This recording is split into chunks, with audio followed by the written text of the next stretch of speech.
Morning, everyone, and thank you, Joanne, for that introduction. And you are absolutely right. If there is one tune that lights up finance ministers, it's jobs and investments. I also want to thank Glenn for doing such an able job steering this event, and all of today's speakers and panelists for sharing your insights, and of course the entire team at the Financial Services Regulatory Authority of Ontario, under the very able leadership of Mark White and the whole team for putting on such an interesting and worthwhile event. You know, this marks the first FSRA, I'll call you folks FSRA exchange event, and given today's success, I really look forward to many more to come. You know, when our government announced the launch of the Financial Services Regulatory Authority of Ontario in our 2019 budget, we did so with a clear vision in mind, a vision of an efficient, effective, and innovative regulator, one that would help us build a strong financial services and pension sector while protecting and serving the interests of the public. And that is what I would like to talk about today, serving the interests of the public. After all, the financial services under the regulatory authority of FSRA are connected to some of the most important decisions of our lives: mortgages, credit unions, insurance, pensions, and financial advice. These are so much more than just numbers on a balance sheet. They represent the hopes and aspirations of people right across this province, from new families buying the home for their children that they will grow up in, to those seeking financial stability and security for themselves and their loved ones over the long term.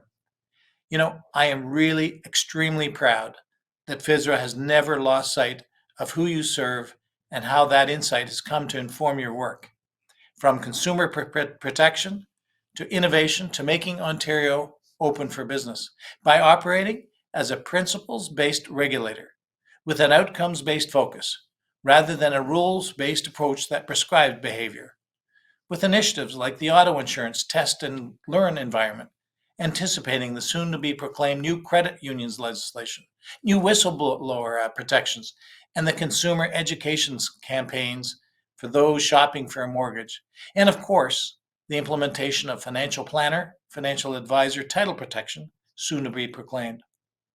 FSRA has continued to maintain its focus on the consumer and their interests. And let's dig a little bit deeper, for example, into the title protection as an example. Under the current rules, any person without any minimum level of education, conduct, or oversight can call themselves a financial planner or advisor. Even though most title users are well qualified and diligent, this lack of formal accreditation can present challenges for consumers.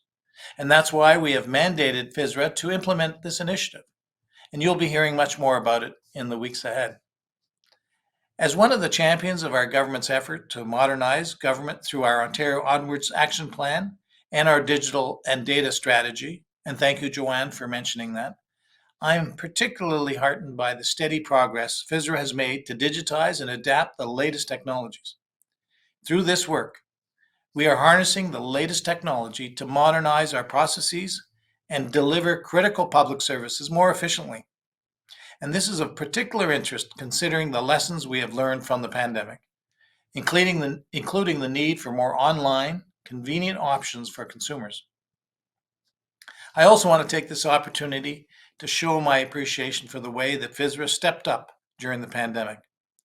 It's been a challenging 2 years for us all, and our government has been there every step of the way to support Ontario families and small business owners, as well as protecting people's health and jobs. And our partners, like FSRA, have stepped up as well by adopting emergency guidance to help consumers with auto insurance rebates and rate reductions when people were staying home and driving much less, for example. Working together, we were able to get more than $1 billion in auto insurance relief for drivers across Ontario since March of 2020. At a critical time, when they needed it, we stepped up to support drivers. And maintaining that public trust and focusing once again on the outcome we were looking to achieve. You have also offered license extensions for mortgage brokers and health service providers, as well as annual meeting flexibility for the insurance sector and credit unions. And you implemented preferential risk weightings for credit union COVID-19 loan programs. Taken together, these measures have provided real support during these challenging and unprecedented times. Now, while we have continued to make important progress in this fight, it is clear that the challenge of the pandemic is still with us. And given this ongoing uncertainty, we will continue to work with all of our partners, including FSRA, to continue protecting people's health and jobs. While we are steadfast in our focus on addressing the challenge of the pandemic, our government has also turned its attention to the future. In Build Ontario, our 2021 Ontario Economic Outlook and Fiscal Review, also known as our 2021 Fall Economic Statement, our government laid out a bold vision for our province, as well as a responsible and prudent plan that creates the conditions for an economic and fiscal recovery driven by growth. It was a vision that gets shovels in the ground on highways, hospitals, housing, and high-speed internet.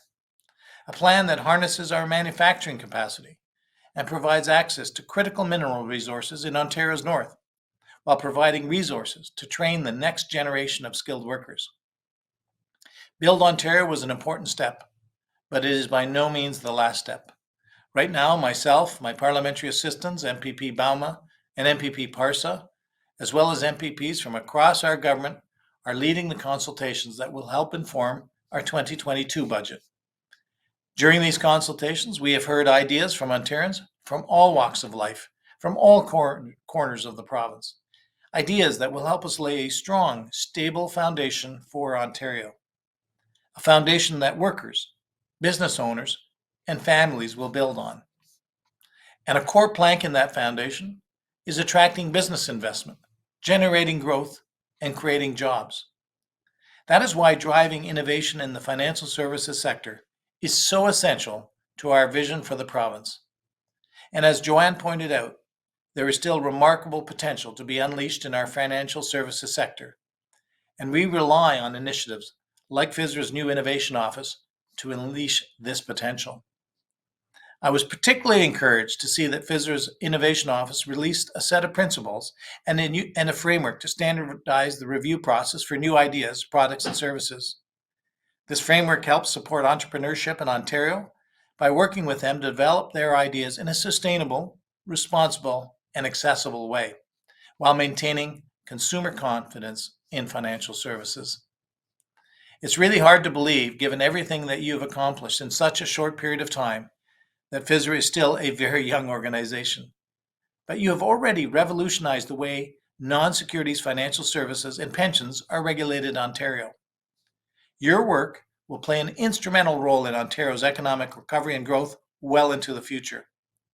But it's also important to remember what a critical role you play in the everyday lives of the people of our province, and the important role you play in continuing to serve the interests of the public, homeowners, young families, workers, drivers, retirees.